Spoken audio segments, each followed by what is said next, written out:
what do I love about what I do? There's lots of things.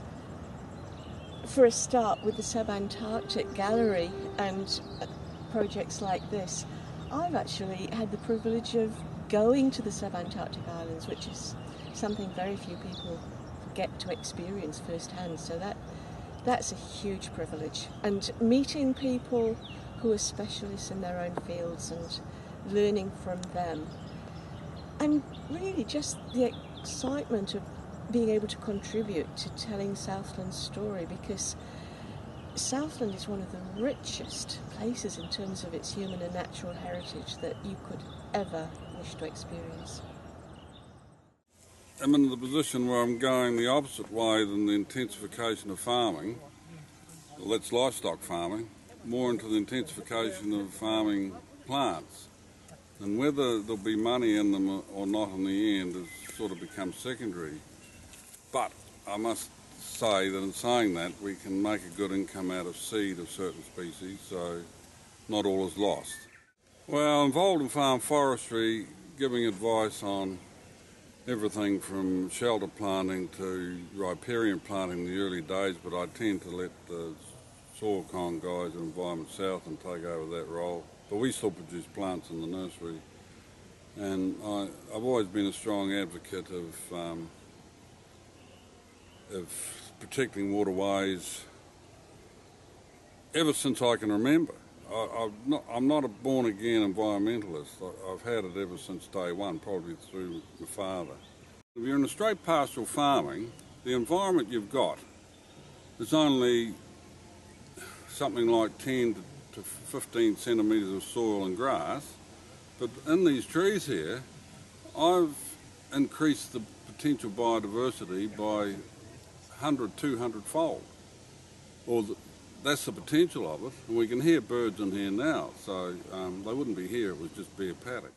Well, hopefully to supplement our income, like we planted the 1,000 trees, so we didn't want to derive a full income from the trees, but maybe enough to supplement an income, and so we could derive some income off our property. The other plantings, that was to make our property a little bit different, to make it a nice place to live. What else, Maggie? To attract the birds. Yeah. And perhaps the native block is a sort of a repayment to the environment. Yeah, just all the animals and daffodils, plants, just everything. The best thing about the project is cleaning the beaches, getting the rubbish away, and the best equal would be meeting all the eager volunteers and meeting the sponsors. That's the human kindness is wonderful, really. Yeah. It's great. Probably because I spend a bit of time mooching around beaches, and it's yuck. Like, it's full of rubbish. You could probably do one every year and get the same amount of rubbish. It's depressing that it's out there.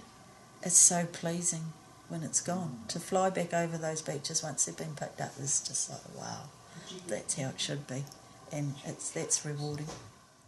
I thought it was only be fencing that I have to do, but I found out that there was tree planting and weed spraying and all that in it, and that it sort of kept me going for a job for the 31 years I was there anyhow, and that. But I don't know. It was a job that I quite liked anyhow, doing like that. Well, it gave a lot of shelter belts and then like that, definitely, which was well needed in the areas around there. There was nothing in the before that or anything like that.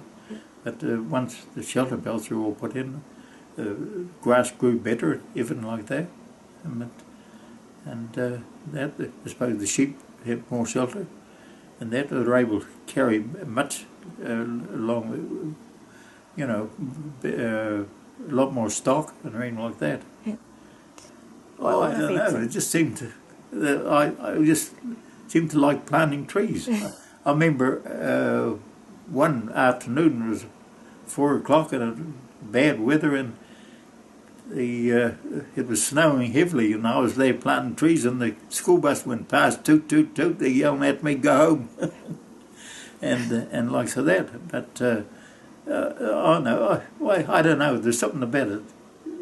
You know, you get a job, you might have one yourself that you like doing, like that, but I don't know, there's something in it that I used to like planting trees. I look forward to the season to plant trees and that, like that. Hard, I suppose, putting up with the weather. Sometimes you had trouble, heavy rain, everything like that. I had to plant them right throughout with the heavy weather and like so that. And if it was fine weather, it was great work and good work and like so that. But when the weather was bad, well, they still had to plant on gumboots and leggings and all the rest of it and that. But they still had to be planted like that. But if you didn't get them planted, well, that means that they're starting to dry out or something in the woolshed. And sometimes I used to have to, if you have a wet area, I have to heal them into the ground so they keep the moisture into the trees and that, to make sure that they're not going to dry out or anything like that. Oh, they did. It was about 12 months ago, Jerry, actually Wayne Carran, my nephew, he picked me up here when we went through to Mosman. I met up with Jerry and he took me round all the blocks that I'd done and showed me all the trees and like that I planted and what progress they made and all the rest of it and that. But otherwise, it was it's good to see that they're all growing anyhow, and they were probably doing the job they're supposed to do, the trees and like that. But